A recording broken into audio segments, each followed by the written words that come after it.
everybody, it's Elena from Artistic Thoughts by Elena. I hope you're having a great day.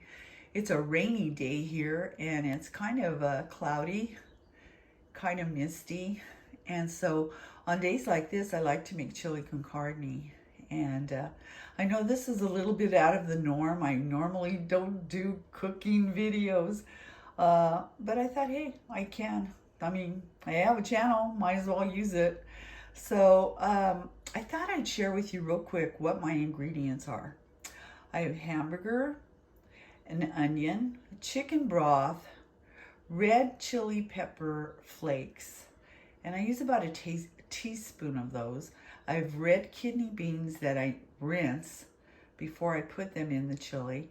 I have diced tomatoes, chili beans, and here I have Bush's beans, but in Colorado, I used to use Cooner's beans because I could get it in a bigger can. And I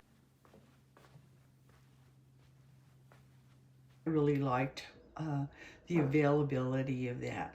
But they're both good, so I'm not discounting either one of them. And I'm also using some chicken bouillon here just to add some extra flavor. So let's get cooking.